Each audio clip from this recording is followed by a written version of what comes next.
Hello student, आज हम करते हैं समांतर श्रेणी में नेक्स्ट टॉपिक समांतर श्रेणी का व्यापक पद या nवां पद। इसके लिए देखो क्या है, सबसे पहले समांतर श्रेणी हमने लिखी थी। समांतर श्रेणी, समांतर श्रेणी होती क्या है, अगर पिछले पद में समान पद जोड़ा जाए हर बार तो प्राप्त श्रेणी क्या होती है, समांतर श्रेणी। तो जैसे मैंने पहला पद लिया ए में डी को जोड़ा, ए प्लस डी, फिर ए प्लस 2d, ए प्लस 3d, ऐसे चलता रहेगा। ठीक है, अब मैं इसमें लिखता हूं समांतर श्रेणी का व्यापक पद।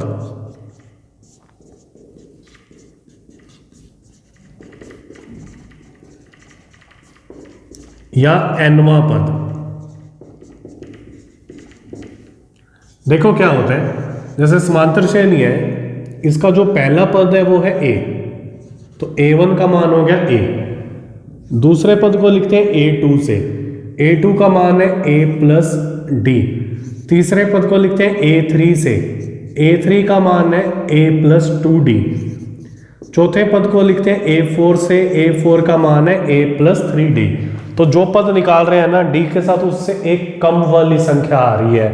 तो अगर मैं इसे 10वां पद लिखना चाहूं तो क्या होगा, a प्लस, तो 10 में से एक चला जाएगा 9d। अगर 50वां पद निकालना है तो ये आ जाएगा a प्लस 49d। 100वां पद निकालना है तो आ जाएगा a प्लस 99d।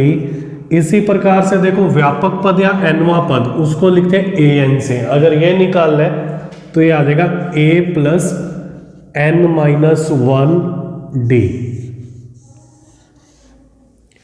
अगर हमें समांतर श्रेणी का प्रथम पद पता है और उसका सार्व अंतर पता है, ठीक है, तो हम उसका कोई भी पद निकाल सकते हैं। तो यहां जो a है ना, ये तो है प्रथम पद, और d है, d को कहते हैं सार्व अंतर, और d का मान होता है a2 माइनस a1। बाद वाली संख्या में से पहले वाली संख्या को माइनस करना है। क्लियर, इसको नोट कर लो। अब देखो क्वेश्चंस की प्रैक्टिस करते हैं। फर्स्ट क्वेश्चन का एक सारणी दे रखी है और उसमें जो मिसिंग वाली टर्म्स है वो निकालनी है। तो फर्स्ट पार्ट में देखो क्या है, a का मान 7 है, d का मान 3 है और n का मान 8 है। हमने निकालना है an का मतलब है n का मान 8 है, तो मीन्स हमने निकालना है a8, ये हमने निकालना है। ठीक है, तो a8 क्या होगा, a प्लस 7d। पहले हम फॉर्मूला लिख देंगे ऊपर, an equal to a plus n minus 1d। ये फॉर्मूला होता है nवें पद का, तो n की जगह हमने रख दिया 8। ठीक है, तो अब देखो क्या है, a का मान हमारे पास 7 है और d का मान हमारे पास 3 है, तो आ जाएगा 7 प्लस 21। 7 को 3 से गुना करेंगे तो 8वां पद आ जाएगा 28। नेक्स्ट पार्ट में देखो क्या है, a का मान तो है -18, n का मान है 10 और an का मान है 0 और d हमने निकालना है। ठीक है, तो देखो क्या है, an का मान है 0 और n का मान है 10, मतलब a10 का मान है 0। तो फॉर्मूला लगा लेंगे, a10 का मतलब a प्लस 9d बराबर 0। a का मान रख देते हैं -18 प्लस 9d बराबर 0। तो क्या होगा, 9d बराबर 18 उधर जाके प्लस में हो जाएगा, तो d का मान आ जाएगा 18/9, मतलब d का मान आ जाएगा 2। थर्ड पार्ट में हमने प्रथम पद निकालना है। d का मान दे रखा है -3, n का मान 18 और an का मान दे रखा है -5। an का फॉर्मूला होता है a प्लस n-1d। अब an का मान है -5, मतलब n की जगह अब हम 18 भर देंगे ऊपर से, तो इसका मतलब क्या होगा कि a18 का मान -5 है। अब a18 का मान लिखेंगे, a18 क्या होगा, या 18 भर देंगे तो 18 माइनस 1, तो a18 का मान होगा a प्लस 17d, ये हो जाएगा। अब a हमने निकालना है 17, d का मान है -3 बराबर -5, a माइनस 51 बराबर -5, तो a बराबर -5 प्लस 51, तो a का मान आ जाएगा 46। फोर्थ पार्ट है।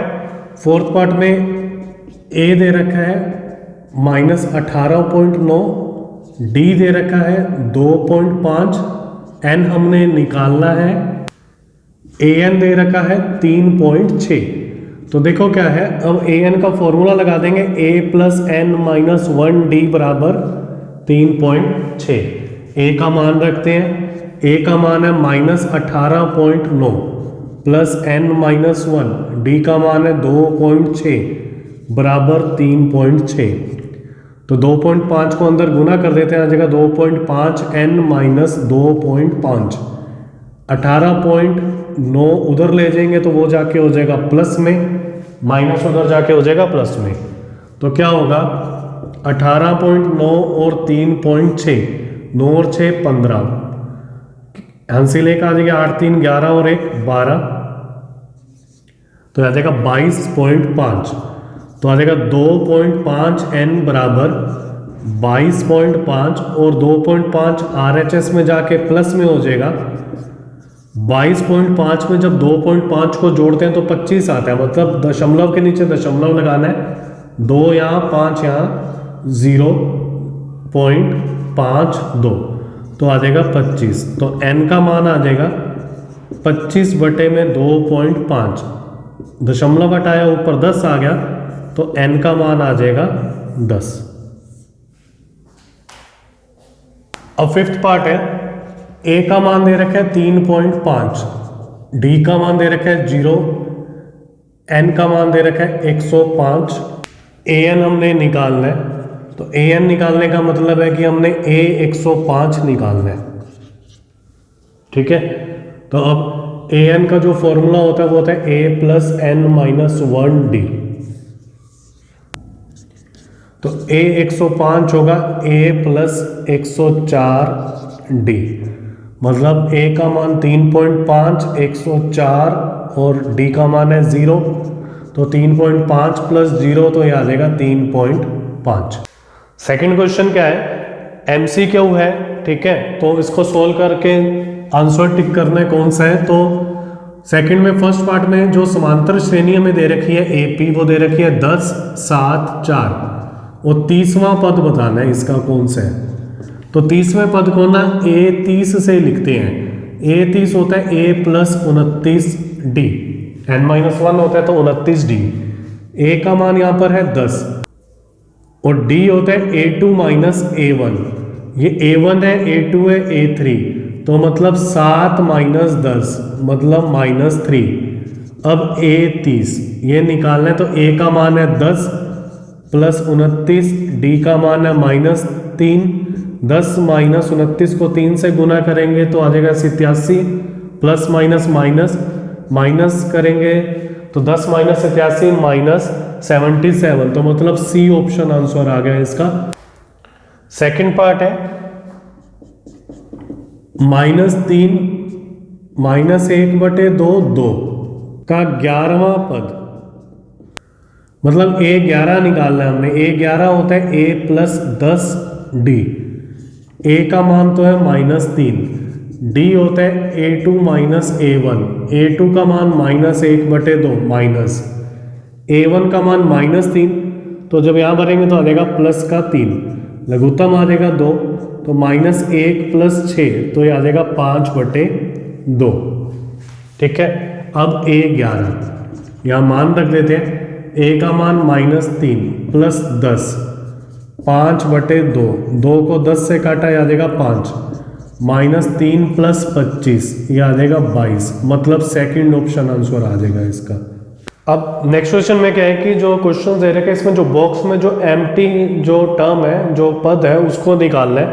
तो देखो क्या है, इसको करने के लिए ना सॉल्यूशन में मैं क्या करता हूँ, ये तो प्रथम पद होगा, इसको दूसरा पद A2 लिख देते हैं, इसको तीसरा पद है 26। क्वेश्चन अगर स्टेटमेंट में तो आए तो ऐसा होता है कि यदि किसी समांतर श्रेणी का पहला पद 2 है, तीसरा पद 26 है, तो दूसरा पद निकालो। यहाँ भी ऐसे ही होता है, यदि किसी समांतर श्रेणी का दूसरा पद 13 है, चौथा पद 3 है तो उसका पहला और तीसरा पद ज्ञात करो, इस टाइप से। तो अब देखो क्या है कि यहाँ a का मान तो है 2 तथा a3 है 26, तो a3 को हम लिख सकते हैं a प्लस 2d। यहाँ a का मान रख देते हैं, a का मान 2 रख दिया, a 2 प्लस 2d बराबर 26, तो 2d बराबर 26, 2 उधर जाके माइनस में हो गया, तो d का मान आ जाएगा 24/2, तो d का मान आ जाएगा हमारे पास 12। ठीक है, अब हमने निकालना है a2, तो a2 क्या होता है a प्लस d, मतलब 2 प्लस 12, मतलब आंसर आ जाएगा 40। ठीक है, इस टाइप से यही करेंगे सॉल्यूशन में। तो सॉल्यूशन में पहले मैं मान लेता हूं a1 ये 13, फिर तीसरा पद को a3 और फिर 3। अब देखो क्या है, जो an होता है ना वो होता है a plus n minus 1d। हमें क्या दे रखा है a2, ये दे रखा है 13, तो a2 का मान होता है a प्लस d बराबर 13, ये समीकरण 1 होगी। तथा चौथा पद दे रखा है a4 का मान है 3, तो a4 को मैं लिखता हूं a प्लस 3d, ये दे रखा है 3। तो मैं क्या करता हूं समीकरण 1 माइनस समीकरण 2, a प्लस d बराबर 13, a प्लस 3d बराबर 3। माइनस कर रहे हैं तो नीचे वाली लाइन के साइन चेंज कर देंगे, तो a में से a कट गया, d माइनस 3d, तो ये आ जाएगा माइनस का 2d, 13 माइनस 3 ये आ जाएगा 10। ठीक है, तो क्या होगा d का मान 10 में माइनस 2, तो d का मान आ जाएगा माइनस का 5। अब समीकरण 1 में रखते हैं समीकरण 1 से a माइनस 5 बराबर 13, d का मान माइनस 5 रख दिया, तो a बराबर 13 प्लस 5, a का मान हमारे पास आ गया 18। हमने मिसिंग पद निकालने हैं, मतलब एक तो a1 और a3, मतलब a1 तो आ गया 18, अब a3 निकालना है, तो a3 होगा a प्लस 2d, तो a का मान तो है 18, 2, d का मान है माइनस 5, तो आ जाएगा 18 माइनस 10, ये आ जाएगा 8। अब इसको नोट कर लो। नेक्स्ट पार्ट में देखो क्या है, मिसिंग टर्म निकालनी है, तो सॉल्यूशन में सबसे पहले मैं मान लेता हूँ 5, ये दूसरा पद निकालना है, तीसरा पद निकालना है, चौथा पद दे रखा है 9 सही 1/2। तो यहाँ क्या है, एक तो प्रथम पद दे रखा है 5 और चौथा पद दे रखा है 9 सही 1/2, मतलब क्या होगा, चौथे पद को लिखते हैं a प्लस 3d, आ जाएगा 18 और 1 19/2। a का मान यहाँ 5 भर देते हैं, 5 प्लस 3d बराबर 19/2, तो 3d बराबर 19/2 माइनस 5, तो 3d बराबर 2 लघुत्तम ले लिया, 19 माइनस 10, तो d बराबर ये आ जाएगा 9/2 और ये 3 में आ जाएगा, तो d का मान आ गया 3/2। ठीक है, अब a2 और a3 निकालना है, तो देखो क्या होगा, a2 का मान होगा a प्लस d, तो a हमारे पास है 5 और d का मान है 3/2, 2 लघुत्तम ले लिया, तो आ जाएगा 10 प्लस 3, तो आ जाएगा 13/2। तथा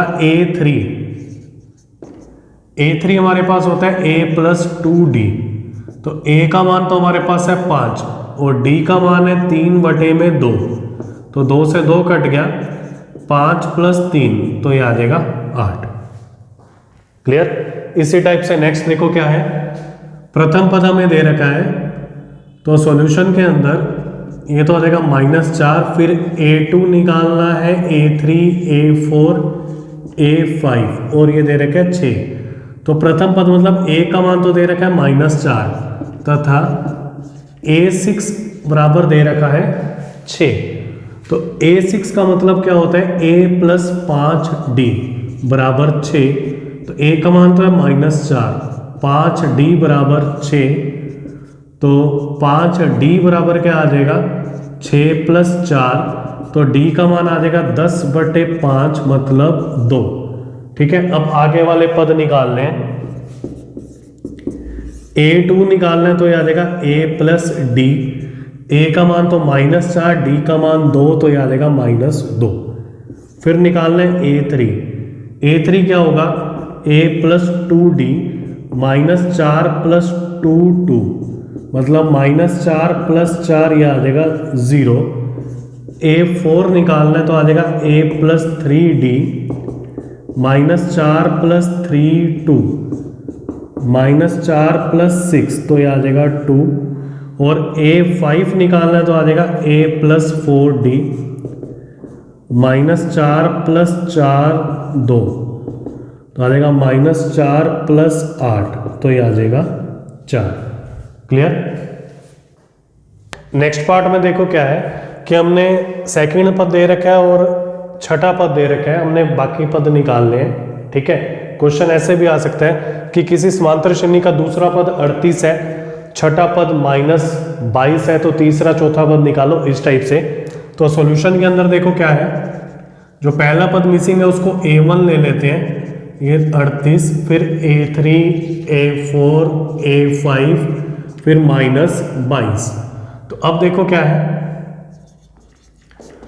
a2 का मान दे रखा है 38, तो मतलब ये क्या होगा a + d बराबर 38 समीकरण 1, तथा a6 का मान दे रखा है -22, तो इसको लिख देते हैं a + 5d बराबर -22। दोनों समीकरणों को हल करते हैं, तो समीकरण 1 माइनस समीकरण 2, तो आ जाएगा a + d बराबर 38, a + 5d बराबर -22। माइनस कर देते हैं तो ये माइनस माइनस और ये हो जाएगा प्लस, a में से 1 कट गया, d - 5d, तो आ जाएगा माइनस का 4d बराबर 60, तो d बराबर 60 में -4 मतलब -15। d का मान समीकरण 1 में रख देते हैं, समीकरण 1 से a - 15 बराबर 38, तो a का मान आ जाएगा 38 -15 उधर जाके प्लस का हो जाएगा, तो a का मान आ जाएगा 53, 38 + 15।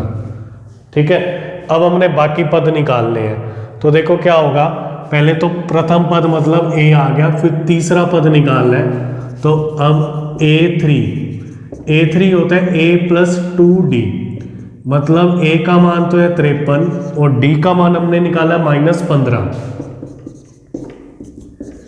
53 - 30, तो ये आ जाएगा 23।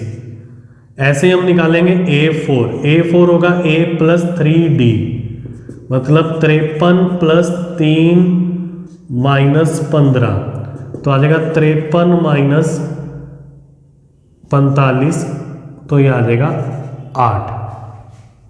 ठीक है, ऐसे ही निकालेंगे a5 होगा a + 4d, 53 + 4 -15, 53 - 60, तो इसका मान आ जाएगा -7। इस टाइप से आपने मिसिंग टर्म्स को फाइंड आउट करना है।